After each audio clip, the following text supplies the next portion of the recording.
You know I'm a dreamer, but my heart's of gold. I had to run away high, so I wouldn't come home low. Just when things went right, it doesn't mean they were always wrong. Just take this song, and you'll never be left all alone. Take me to your heart, fill me in your bones. Just one more night, and I'm coming on this long and winding road. I'm on my way. I'm on my way. Home, sweet home. Tonight, tonight. I'm on my way. I'm on my way. We ready to go, Pete? All right. Good morning, everybody. For those of you who don't know me or haven't seen me around Southwick, I am Jason Jason Perrone. Oh, you had to, didn't you? I You had couldn't to. just let it go. No, I couldn't let it go. How All could I do right, that? all right. You're even now. We're even. So I am your new selectman. I want to thank, I have this opportunity, I want to thank the residents of Southwick that voted for me, even those of you who didn't, and hopefully I can sway your opinions of me. So that's all I really got to say about myself right now. Today we are here for my first guest. I have invited Mr. Anthony Russo. He is running for state representative, seat currently held by Mr. Boldiga. And I figured I'd have something a little politics based when I had for my first guest. So, Mr. Russo, Hi, thank you for having me. You're Really welcome. Appreciate it. you get to be my first Everything Southwick guest. Yay, great. So, Hopefully I don't disappoint. no, I felt the same way a few months ago when I was my first opportunity ever to be on TV, and especially with the screen in front of me, seeing yourself, it's a little awkward. Yeah, it is. Hearing yourself. Definitely is. But it's He not got too bad. interviewed by a disembodied voice. Yes, this disembodied voice right here. That's Yeah. in our ears right now. Yeah. So, but at least it was a familiar disembodied voice for me. So, Pete used to be one of our dispatchers at Westfield PD. Oh, so, okay. Nice. I've known Pete. How long now, Pete? 20 years. 20 years, yeah. Yeah, I'm one of the old guys at the PD now. It's kind of scary. So, all right. So I'm gonna get right into it with you, Mr. Russo. Sure, So, let's do it. why don't you tell us about yourself, your experience, your background, and what got you, brought you into decide to run for state rep? Well, my background real quick, I'm currently an Agawam City Councilor. Before that, I was a mayor appointee to the planning board. I always been very involved in my community in Agawam. Always took a hands-on approach, volunteer where I could. If I saw, things on social media or on the news, hey, we're looking for a helping hand. For years, I would jump on board on that. You grow up in a community, you love the community, you love its residents. Mm-hmm. You want to give back, right? So you're a lifelong Agawam resident. Born and raised. Both Okay. my parents are graduates of Agawam High School. My father's family had a farm in Agawam back in the day when it was a farmland. I think I remember. Where was that? It was on Cooper Street. This was a long time yeah, ago. I think long I time vaguely ago. remember it. Um, Like I said, I'm an old guy now. So. but we're going way back. It kind of, when I was a kid, the farm was just more or less no longer for business, just A hobby farm. a hobby farm. Family, friends. My grandmother would have a little fruit stand at the end of the driveway. I wanted to do that and did that when I was a kid. I am not a lifelong Southwick resident, which was one of the things that came up during the campaign. But I was born in Westfield, lived in Blandford, came to Granville. Then I was a Southwick high school guy. And then when my step-parents got divorced, I ended up in Southwick. So that's how I came to Southwick. Again, this isn't about me. This is more about you. But so we talked about the farm and go from there again? Well, no, so yeah, my involvement in town, I've currently do a lot of volunteering with the Veterans Council. Our council is I approve great. highly as a veteran. So And I thank you for your service. So, my father, what got me, again, it's always about giving back. But what brought the veterans near and dear to my heart, I'm not a veteran myself. I never served. But my father did. My father was Air Force in Vietnam. I was Air Force myself. See? And Good man. again, I knew I liked you. My father would really like you. I always say thank you for thanking me, but it was a choice I made that I wanted to make. So I appreciate it, but no, it's just like with my PD. People do it all the time. You don't have to thank me. It's something I wanted to do. So, but again, thank you, and thank your father for me. Oh, and thank you. and my dad was a Vietnam vet too. God rest his soul. So, but he was a Marine. thank him. I got told I joined the Boy Scouts when I joined the Air Force. So. See, my father, my father was one of those guys that he enlisted himself. He wasn't drafted for Vietnam. He enlisted. Smart. But unfortunately, my father, like many, were one of the several of thousands of Vietnam veterans got exposed to Agent Orange. Mine as well. Yeah. And over those years, it's been a domino effect of severe health issues for my father. Back in 1996, my senior year of high school, they gave my father 3 days to live with the worst case of pancreatitis in Bay State Medical Center history, caused from that. And, it's just been a domino effect, dialysis, kidney failure. Just recently, back in May, he had a quadruple bypass, all domino effects of having Agent Orange. So, It's come a long way from 3 days to live in 1996. Oh, yeah, knock on wood, man's still here. I mean, the guy is strong. He's tough. I love him. And, but I look at my father. My father was very politically involved my whole life growing up. He had friends and connections to help angle through the VA and other hiccups that people get doing that stuff. And I look back and I see, I have friends in town whose fathers are Vietnam vets, and they don't have those connections. They don't have those relationships, right? So I've tried to be an advocate over the years now, helping them. And sometimes it's as simple as, you know what, they can't drive themselves to the Veteran Service officer's office. Yeah. I give them a ride. Sometimes it's, hey, can you help me fill out the paperwork? Or sometimes they have a struggle and they're getting a snag. So I'll set up a meeting with legislators that I know, like Senator Vilas, and we'll have those meetings and we'll go from there. Does it always work out quick and fast? Absolutely not. Unfortunately, it doesn't. It should. These are our vets. They should have everything. Politics, nothing's quick and fast. Exactly. But a few times, you get a quick response and it goes well. And, it feels good to help those people because they deserve it. These are our true American heroes, And so because of my father, and I saw what he went through and my mother, because, with veterans, one thing I've learned, the veteran suffers, but their family suffers. I've watched my mother cry several times over my father. I've cried over my father, not knowing what was going to happen. Yeah. You need a support team. So I try to be part of that team for people. Yep. And through those volunteer actions and trying to give back, people have always said, hey, people like change, right? A lot of people like to see that out, yeah, they like to see new, fresh ideas come in. And it's not always like saying, hey, we don't like the other ones, but you know what? Let's get something fresh in there. And I have several people come up to ask me, hey, why don't you run for city council? You've been involved. You hinted about it in the past. Why don't you make that go of it? And I did. And I took it seriously, and I worked hard at it, and it worked out for me. And then how long have you been a counselor? I'm on my first term. Oh, okay. I'm on my first term. I'm new. So you're green. I am. Pretty green. I am. And, I was lucky. I was a top vote getter. Very blessed to have that happen. I wasn't expecting it. I thought might sneak in there at 10 or 11. But, the hard work paid off. It really did. And it. Yeah, I can attest to that. Hard work does pay off. Yeah, exactly. And, yourself, you had a tough race and you did very well because you worked. And that's what it's about. It's about getting out there every day, meeting as many people as you can. And the main thing is be sincere, right? I agree. That's something that I get said to me a lot when I talk to people. They say, even if they don't agree with what I'm saying, they say, you're really passionate. We can tell you care, and that's what it's about. I want someone to like me or dislike me on my personal values, right? What I stand for, what my heart, because I want them to know it's real.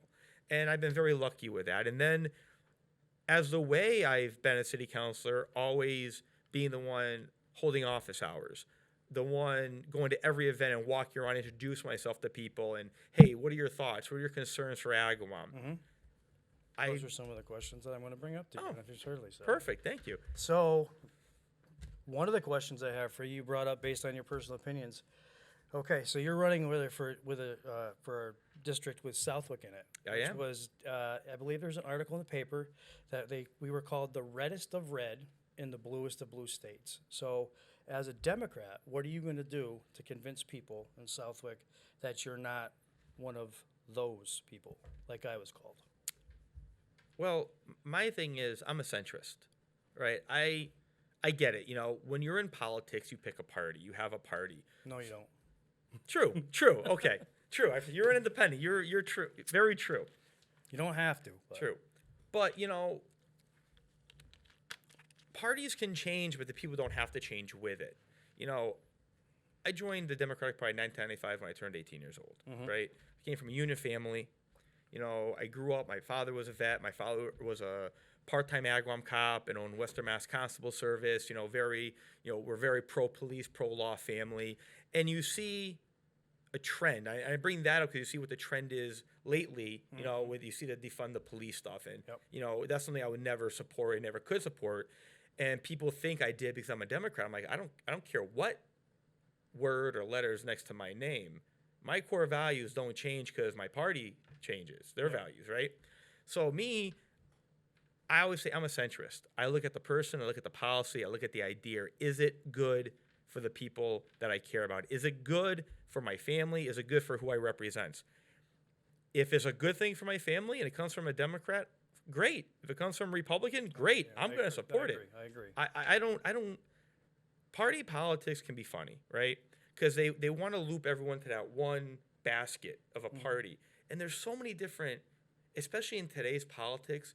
So it's such a broad avenue of different levels of it, of each party. And like people say, what are you? Well, I'm a conservative Democrat. I am. I'm a small business owner. Yes, I'm a 23-year member of the Bricklayers Union. I've been the chairman since 2011. But on top of that, I also own a Russo Concrete. I own my own residential concrete business. So I have that business experience, and I see what certain state regulations can do to small business. And so, yeah, I'm there for the working man, but also being a small business owner, I find the happy medium. And that's what we need. And that's what's missing in a lot of politics today is that compromise. How do we benefit both? It doesn't got to be one or the other. We can reach a compromise in the middle. And that's the approach I take to government. Let's give everybody a piece of the pie. Let's reach everybody. To me, if you go one way or the other, you're missing half your population. That isn't fair to who you represent. And that's not who I can be. Mm-hmm. Yeah, I saw plenty of it during my campaign. I was told that just because I was an independent, I couldn't be trusted. So that's like you said, centrist is a good thing. That's why I ran as an independent. I think everybody should have a voice. I'm like you. I'm not going to change who I am just because I have a D, an R, an I, an L, whatever next to my name. And that's how I'm pretty much the same way. So. All right, so let's see. Those are the couple of the big ones. So what you mentioned about being an advocate and whatever. So what are you looking to accomplish if elected? If elected, oh wow. I mean, well, what do you want to accomplish? How long period? is this show? How long is this show? Listen, my big thing is you go to Boston in anything, right? You go to any level of politics. You're there. You vote, yay, nay. You hope the people like how you vote. But a big thing is it's your constituents, right? Reaching individuals, hearing what their wants and needs are, what the community's wants and needs are. Because you look at this district now, right? This district has changed with the redistricting. It went from Agawam South to Granville to now you're adding 7 new hill towns, right? And you're losing precinct 1 of Agawam that goes to the 6 Hammond district. And now you're adding communities that have 400, 500 residents in it. They don't have that tax revenue that Agawam definitely has. Good, I mean, Agawam's the only city. I mean, we're called a town, but we're officially a city. We're the only, community in the district with a mayor. We have that tax base. Do we need state help? Of course, we all do. Southwick is a decent size town, right? They can get it. But you look at like the Middlefields, the Montgomerys, the Tollins, right?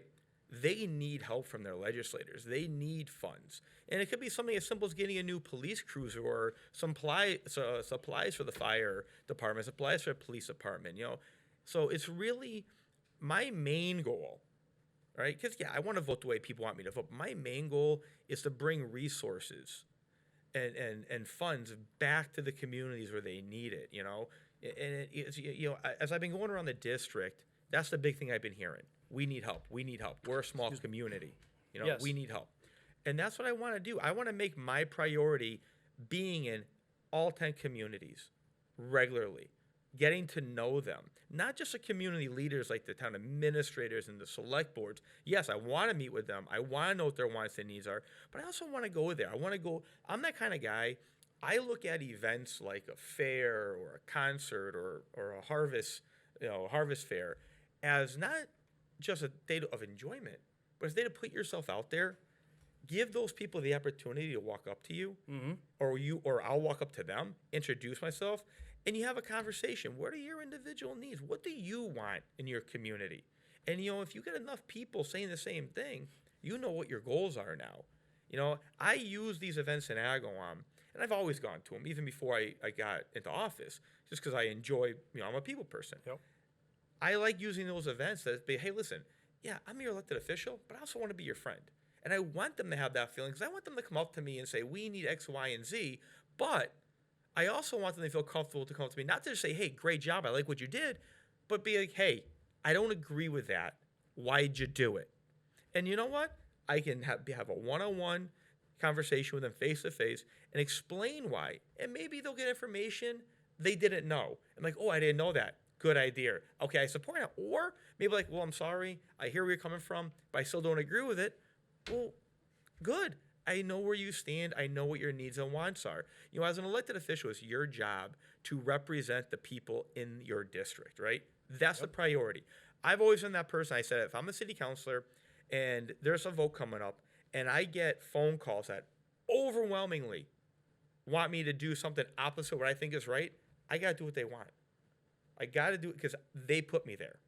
So I want that one-on-one encounter. I want them email me. I want them calling me. That's why I give out my cell phone number to everyone I meet, my personal number. And people say to me, you're giving out your personal? I go, yes. I want them to know that I want to hear from them. Yep. You give them a work email, you give them your town email. They're like, okay. I give them my personal email along with my town email because I want them to know I really want to hear from them. Yeah, I'm actually waiting on my business cards right now. So they just one thing they asked, do you want your personal phone number? And I'm like, yeah, because I'm the same way. I want people to talk to me. Again, like you said, want to hear what they have to say, what they want. And like you said it best, they're the ones that put me in this position. And I'm here for them, not for, if you can convince me otherwise, if I'm very strong about something, let's talk about it, and maybe I can convince you or vice versa. So it's all about communication. Yeah, exactly. Like the old saying, all politics is local. And that's and this is the one thing that I really wish people could start separating, right? Local politics from national, right? You have a lot of people on both sides of the aisle, right? That locally I think do a great job. Then nationally, honestly, I have to cherry pick. Okay, I like this from the left, I like that from the right, I like this from the left, I like that from the right.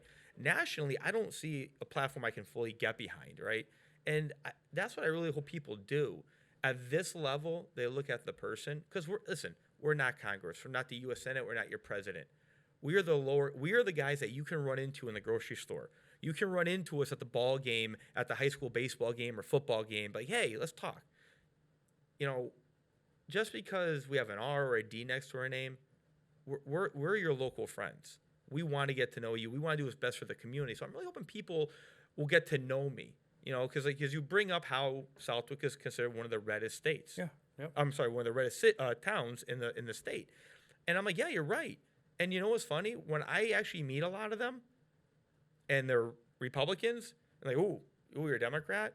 No, they don't say they're going to vote for me. No. Because they never say. They say, well, I have to do my research. They say to me, you're one of the good ones. I get that a lot, because I have common sense. A lot of us have common sense, but I bring common sense to how I relate with people, how I do my job. I don't try to make it, well, the party says do this. I'll be honest with you, I don't care what the party tells me to do. I'm going to do what I feel is best for the people I represent.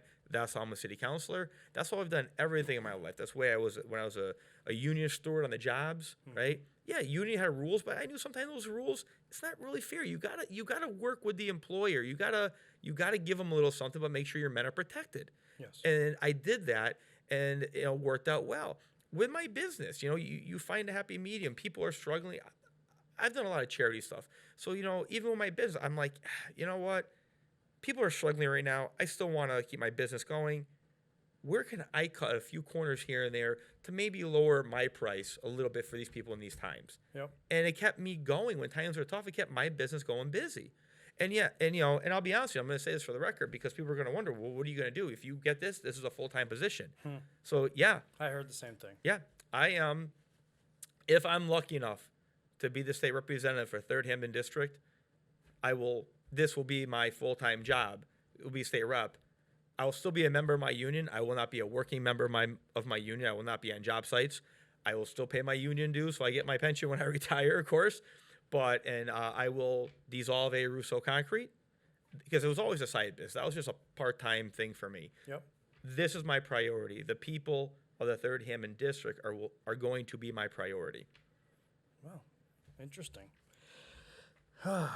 So you're I like it. You keep talking, and I have to talk less. So let's see what else. Pete, you got anything? Oh no, I'm just actually listening because I don't have a dog in the hunt. No, it's interesting. It's out of my it's not in my district. Yeah, exactly. So, with this redistricting, unfortunately, after this year, we're going to lose Mr. Vilas, which kind of stinks because he's a very active member of the Senate, and actually works very hard for what he does. Like He does. you were talking beforehand, he's a big veterans rep. He is a veteran. Yep. Fortunately, with the whole thing with the VA talking about being shut down, what you brought up was these guys can't get to this thing, and we're the redheaded stepchild out here in Western Mass. Yeah. So It's interesting that I try to tell the people this, and I've been preaching this. We've been on this, doing this radio stuff for 7 years now. And the most important election, honestly, is a municipal local election. Yeah. The second most important election is a statewide election. And the third most important election is the congressionals. And the fourth most important is presidential. correct. And how it affects your life on a daily basis. Yeah, I've heard you say that before, and I agree wholeheartedly. I mean, And it's surprising that the turnout is in reverse. that you brought this up, Pete, and I've preached on that too. it was amazing with everything I went through with the campaign. It wasn't controversial, but it was very very vocal. People weren't sure what I was, who I was. I was out there, beating the drum and holding my signs, and I figured after the big vote, when I really saw it, we have, I believe we have almost 10,000 residents in Southwick, and I forget what the count was. I want to say it was about 4,500 registered voters, and I think for the select board, I was Mr. Didi was 540 something, and I was like 620 something. So about 25%. Yeah, of the registered. That's voters. not bad for a municipal, believe it or not. I think that's wrong. That's about what we got too. Cause Yeah, we got, it's yeah. and I think you get to like 45-50% on a presidential. Yeah. It was interesting to see. I think it was talked about, and we talked about it in when I was campaigning, and you had me on the show, it was. I did a special for you. Yes, that's right. You did do a special for me because I am so special. So. Well, no, because this is how we've thought about this since we started the radio stuff, even before it became Channel 15 and radio. We always believed in equal time, even though the FCC has relaxed those rules over the years. We've always believed in that, and I was talking to a guy that works for Springfield City Government at a bar one night. We were just shooting the breeze, and he goes, "You allow every single city council candidate to have a half hour of airtime?" I'm like, "Yeah. If they want it, they got it." every election cycle. That, fair is fair. And we do at least one mayor's debate, and potentially we've done more when there's been a wide open field or something like that. When we had a wide open field a couple of years ago, we had 4 candidates in here, and we threw it together last minute because we had to. Yep. But we believe in that. I mean, I personally believe in that you should be hearing, Absolutely. whether you're unopposed or not.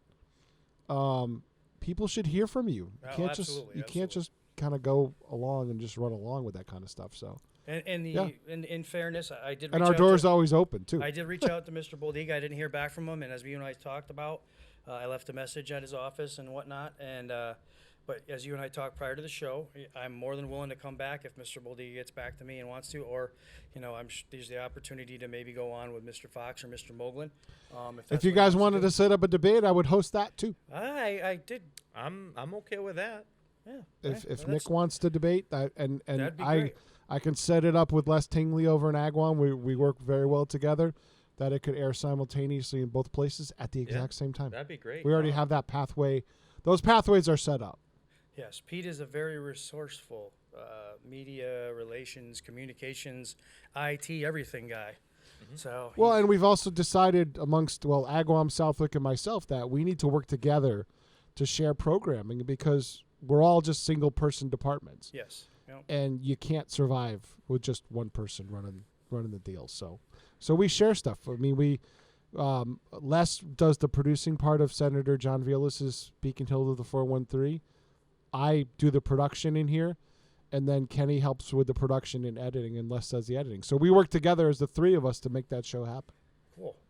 Yeah. This is all a learning experience for me too, Pete. So And I gotta say, Les, working with Les in Agawam, Les is very good at what he does. He's a professional. Agawam's lucky to have him. Les works very, very hard for Agawam Media. He does a great job, and he's a great person. He's just a great person. all right, so let's see. So what have we talked about? Ready for a break? Sure.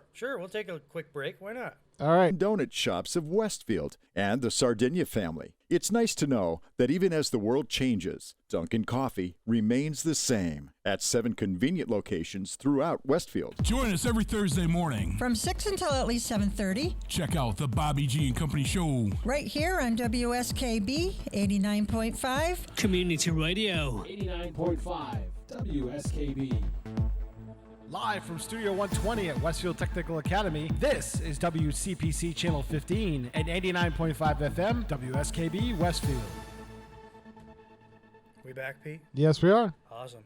I must say I approve of your intermission music. Yes, I kind of picked when you set the tone with the initial song.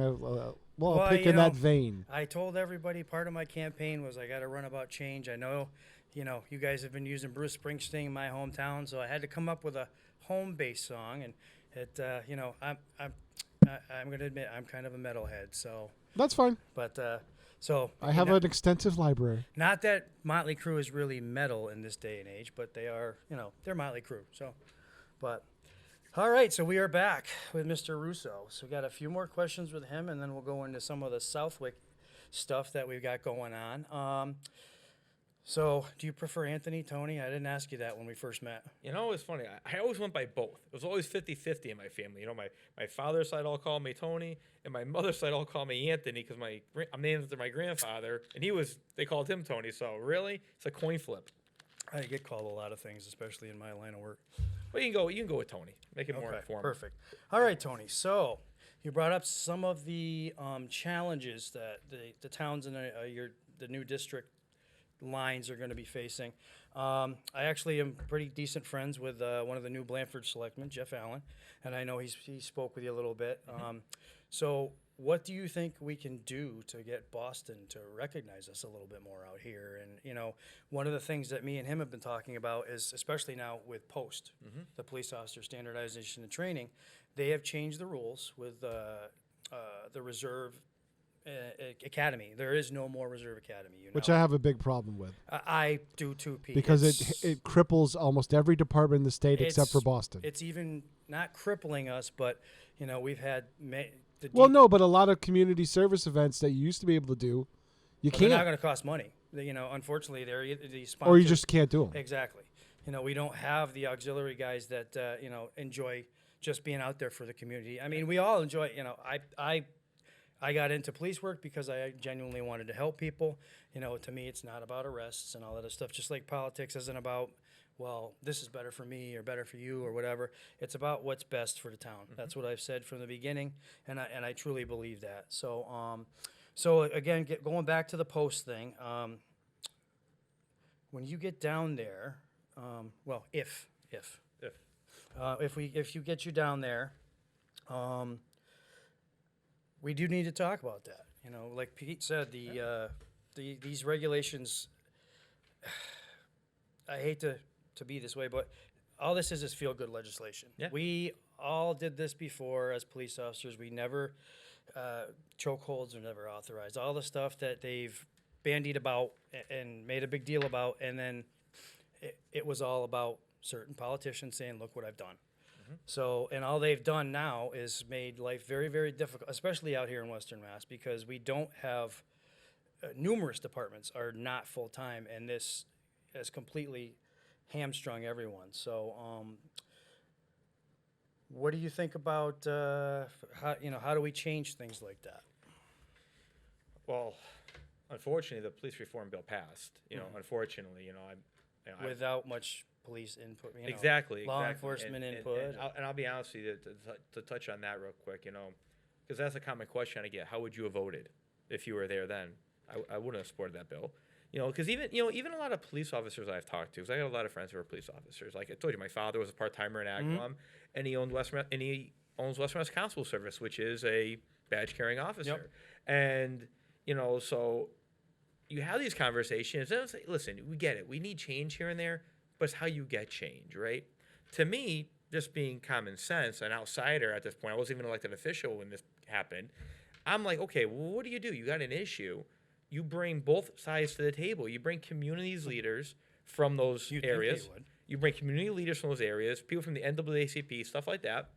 You bring the police unions, the patrolman unions, this and that, and you let them decide. Hey, have them have a conversation, and you act as the moderator, and let them come to how do the police feel they need to make their job safe? What do these people feel they need from the policing community to feel safe? And come to a compromise. Again, it's all about working together. It's all about compromise. That's, to me, from an outsider looking in at the time, would see that going. To me, this was a rush bill. I was very happy that my senator voted against it. Rush bill's kind of an understatement. Yep. But so going forward, what can this is already passed. Going forward, you got to keep conversations going. You got to set up meetings. You have to, like me, if I'm lucky enough to win this race, I'm gonna go to every police department. Where do you need help? What do you need help from us, right? And then I'm gonna go to Boston. I'm gonna advocate for it. If it means I have to write if I have to write some legislation, I'm gonna do it. If I can get them funding, get them amendments for funding, I'm gonna do it. But you got to have the conversation. You can't just let it slide like, oh, it's done. Oh, the bill passed. No, that's you need to keep the conversations going. You have to have the meetings going, and you pretty much you don't take no for an answer, and you go forward. Like Agawam right now, we're trying to do a home rule petition to change our specials because we can't get enough police officers. I actually drove through by Six Flags today, and I saw the sheriff's guys, or yesterday. Saw sheriff's guys, and it's getting that way. I know he just put a whole class through of guys who went Bridge Academy, and some of them were full-time academy, because it's looking like we're going to have to pull from Sheriff Cochise guys because these small towns don't have the ability. And they don't even have enough to demand.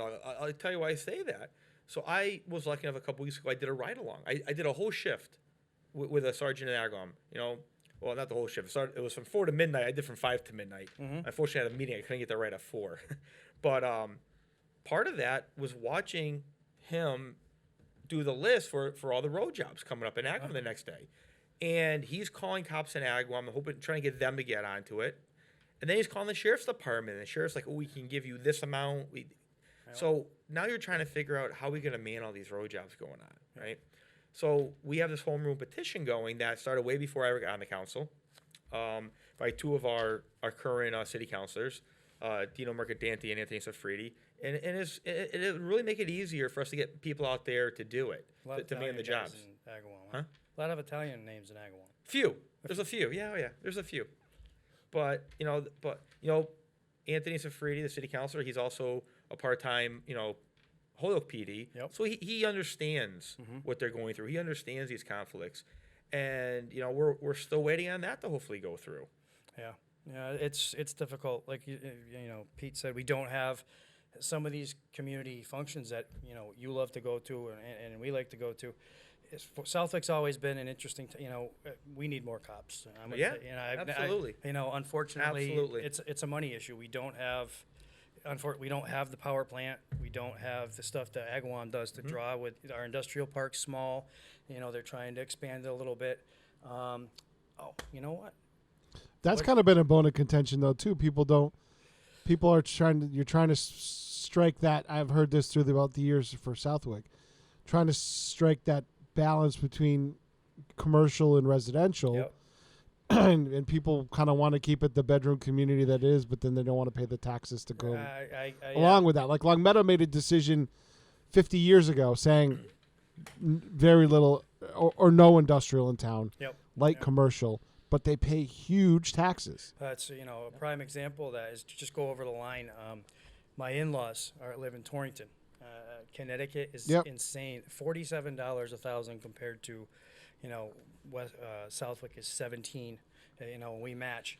That was some of the people didn't like it when I said that. I personally think we need to play around with the tax rate a little bit. I don't want to hurt anybody, but those are a couple things that I've thought about. And so you guys are one of the only other communities with population, for lack of a better term, cannabis.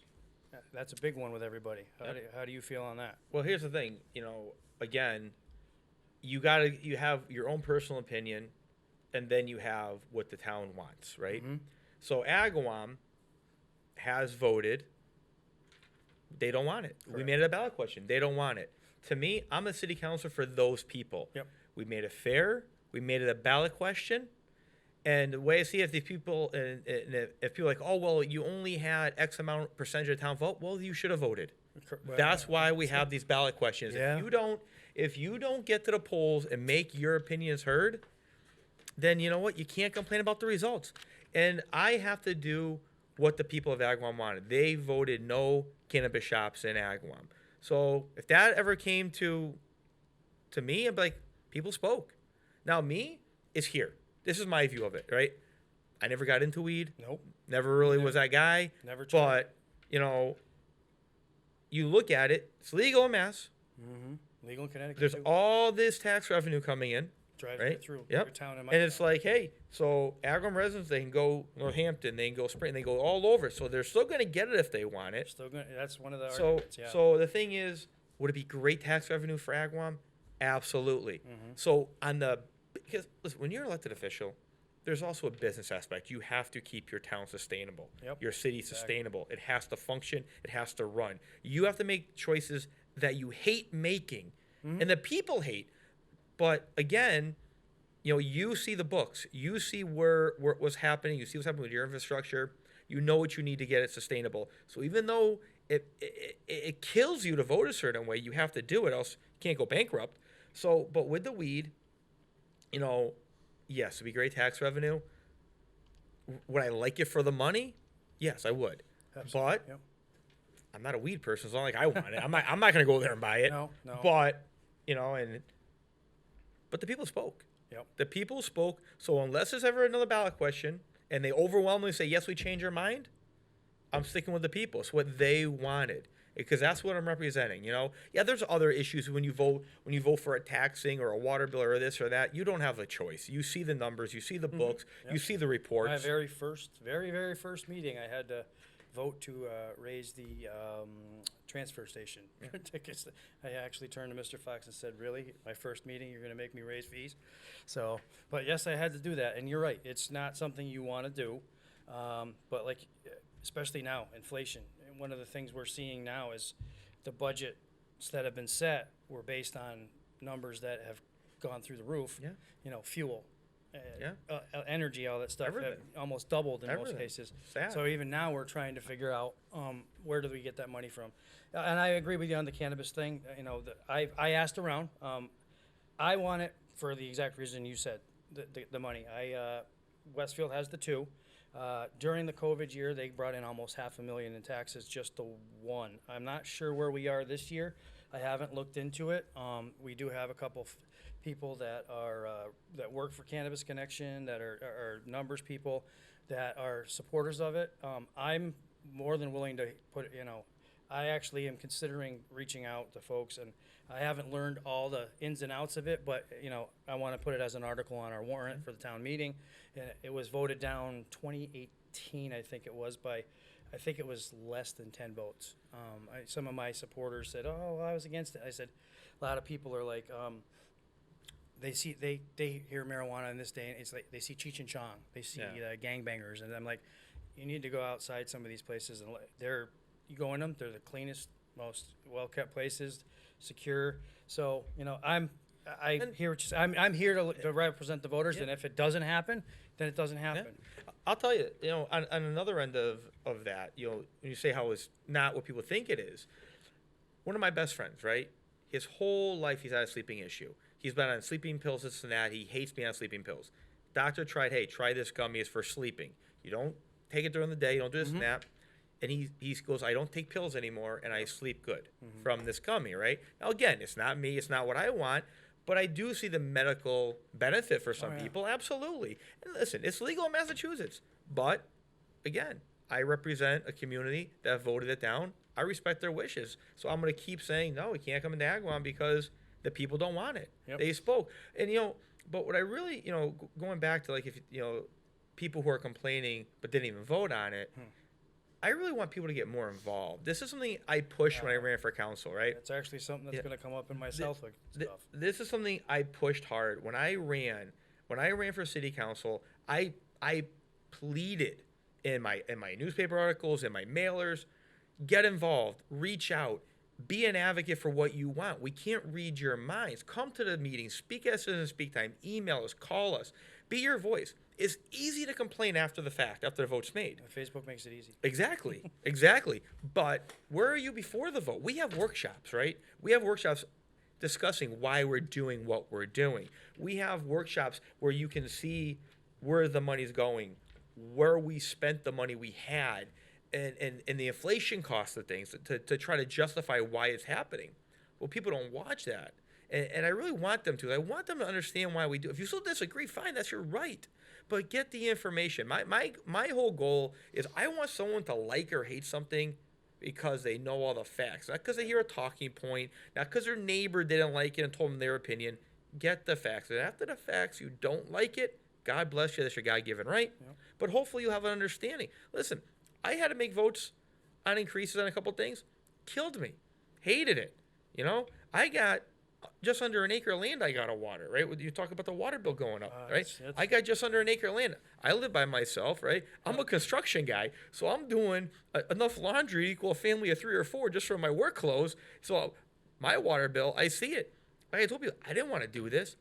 Our infrastructure, we had water mains breaking left and right. It was all over the news, 22, Western Mass, the papers, Mass Live. It got drained. The account got drained. So how do we say sustainable?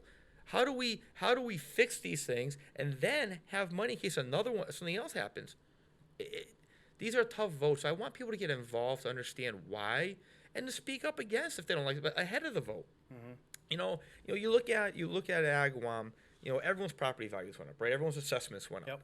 And where we're very lucky in Agawam with Bill Sapelli is he's a proactive person. He tries to resolve a problem before the problem gets there. Yep. And he's like, you know what?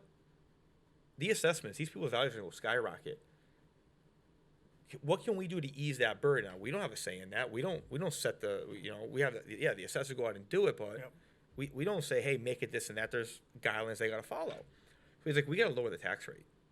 He's like, how much, with inflation and everything going on in Agawam, how much can we lower the tax rate to make it beneficial and fair? Help them a little bit so they don't get, they don't get as poor and bankrupt. Exactly. City, yep. We got to stay sustainable, but they don't get hit with a sledgehammer over the head when they get that bill, right? Yeah.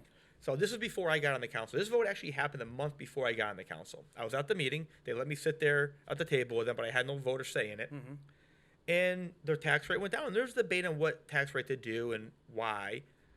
But people, they didn't realize the tax rate lower, so they said, all you guys raised our taxes. And I'm like, well, actually, it wasn't even on the council yet, but I didn't raise your tax. But I tried explaining to them that it was the assessments. The mayor actually lowered it to try, because, you know, we're lucky in Agawam. We have a council, a school committee, a mayor. Listen, we're not going to always agree. We have our little quims here and there, but we all respect each other and we work well together. And we all want what's best for Agawam. We all want what's best for the community.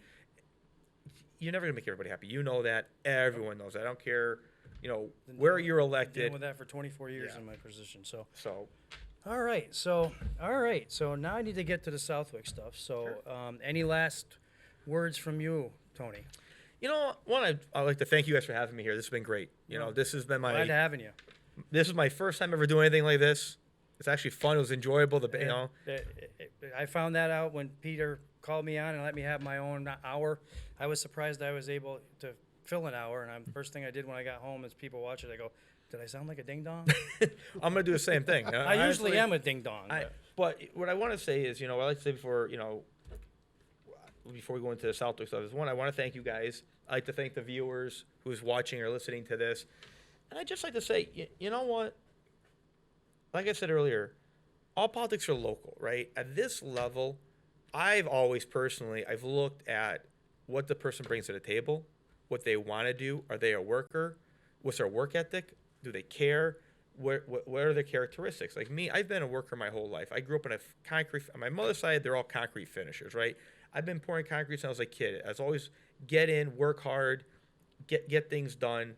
You know, if you want something, you work hard for it. That's what I've always done, you know, be it my side business, or my union job, or anything I've done.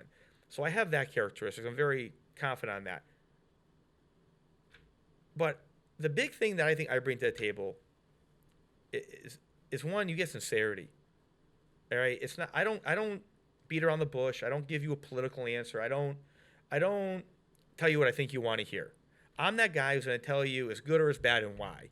And I'm going to do this or I'm going to do that. I'm going to tell you why. Yep. I'm just a sincere person trying to do what's best for the people that I care about, for the people that live in my communities, in my district. Just like I've done for Agawam, I want to expand that to a broader level. I want to bring that compassion, that work ethic that I brought to Agawam, I bring that to the whole district. And I think if I'm given that chance, I think the people will be pretty happy with the effort I put into it. Awesome. Well, I want to thank you, and I'm going to read off some of our upcoming Southwick events that you can come I'll be talk happy to to. people. So Great. some of the things we're going to go over for Southwick. Again, things for me have been interesting. It's a learning process, and I don't want to go into too much about me. It's more, this is everything Southwick, not everything Jason. So let's see. There's a couple of things I want to really talk to the Southwick folks about. Master plan survey. Pete, I know you've heard about this thing. Yep. So I think it's a great thing, actually. it absolutely is. You know, I guess what was the last time they did it? In the 60s that it actually happened? They or late 70s? Doug had said it had been a long time. Yeah, and they tried to do it again in the 90s, but it didn't go through. So, you know, residents, I did it. You know, you don't necessarily have to sit there and type all your comments, but go in there, check off the boxes.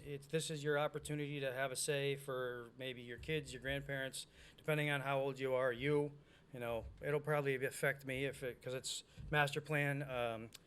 Let's see, what is it? It's Southwick2040.com. You'll look up the master plan survey, and it'll give you an opportunity to do that. There is a way to get hard copies. I think you can do it through the town hall and a few other places in town. So please, Southwick residents, make sure you take care of that. Some of the other things going on, the water issue. I've been hearing a lot about that. I know you mentioned stuff about the water issue. With a mandatory water use restriction, I'm going to paraphrase this short and sweet as best I can. This is something that's related to a change in the DEP standards with the water. In 2014, I spoke with Randy Brown. This is based on a 2014 thing. I spoke with Randy Brown about this. So basically, Southwick took the initiative and started transferring themselves into the new regulations, and Southwick got accepted into the 2014 standards. And then DEP, there's a big long thing about it. They didn't everybody else that was in our aquifer district is now not under it. So they didn't get to that point. So that's a lot of people are like, well, it's not fair. West Springfield's doing this, and you're right, it's not fair. But I reached out to a couple folks and I said, unfortunately, some of the people are like, well, well, then let's go back to the old standards. It's the state, and nothing happens fast with the state. True. So it's not really a Southwick thing. The fines, there is an opportunity to do an abatement and appeal. So look up that. I know it stinks, and there's really nothing, unfortunately. People come to me. Unfortunately, there's nothing I can do about it. I hate to say that. I will dig and get you all the information. Like Tony said, you asked me a question. If I don't know the answer, I'm going to dig. I'm going to try and find it for you. So that's just the short version of it. There is, if folks want it, I have the Town of Southwick statement regarding what it's all about.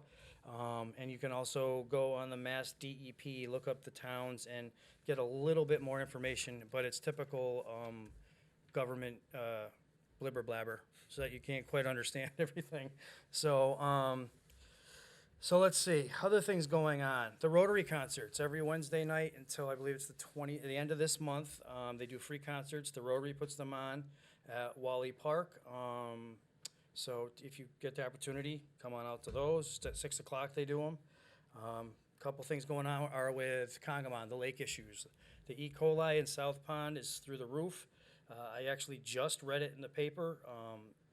I known they had recommended no swimming. Now the E. coli levels in all of South Pond, they're recommending stay away from it.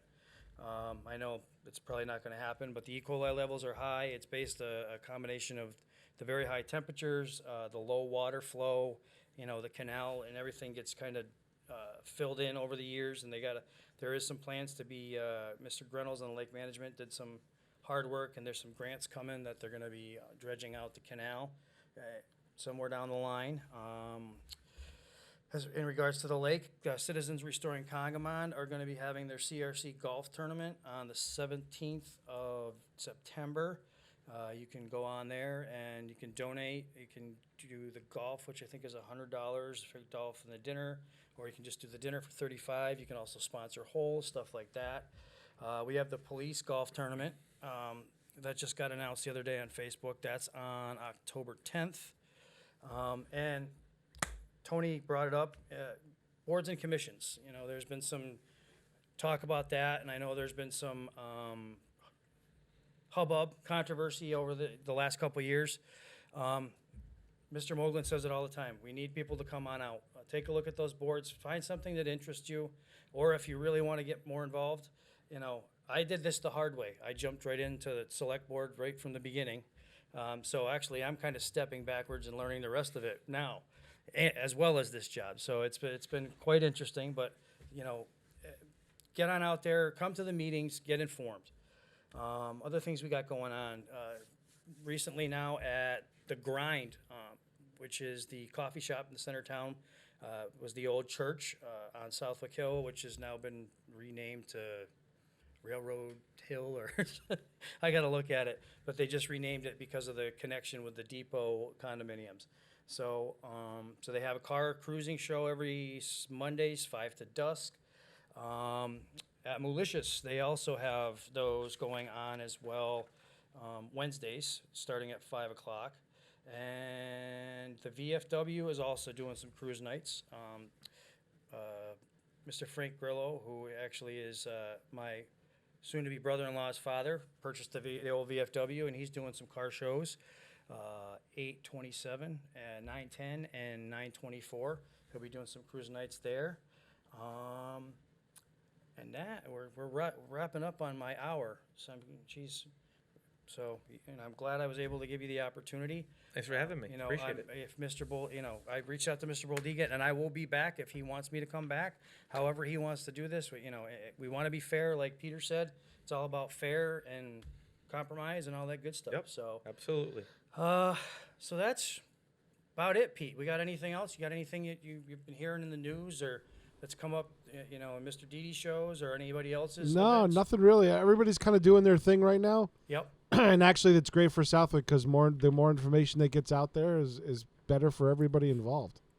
Yeah.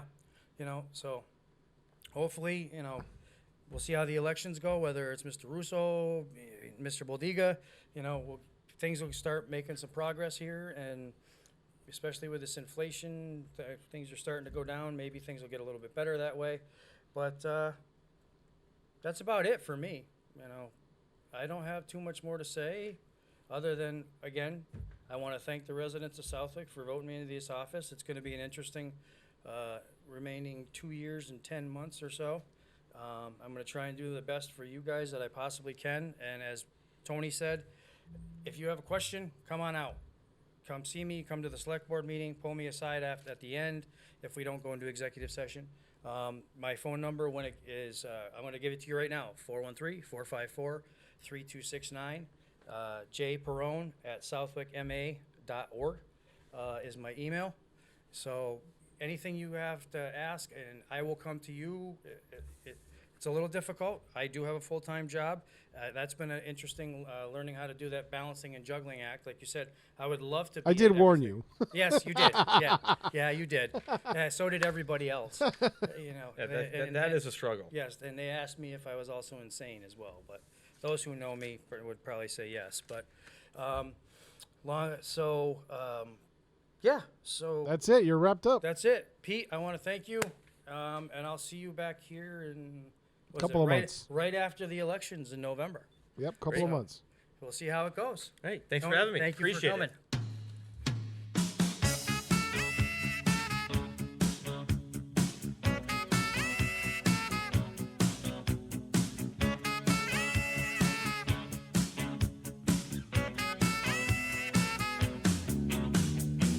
Who can it be knocking at my door? Go away, don't come round here no more. Can't you see that it's late at night? I'm very tired, and I'm not feeling right. All I wish is to be alone.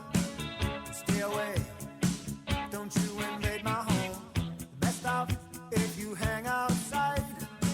Don't come in, I'll only run and hide. Who can it be now? Who can it be now? Who can it be now? Who can it be now? Who can it be knocking at my door? Make no sound, tiptoe across the floor. If he hears, he'll knock all day. I'll be trapped, and here I'll have to stay. I've done no harm, I keep to myself. There's nothing wrong with my state of mental health. I like it here with my childhood friend. Here they come, those feelings again. Who can it be now? Who can it be now? Who can it be now? Who can it be now? Is it the men come to take me away? Why do they follow me? It's not the future that I can see. It's just my fantasy.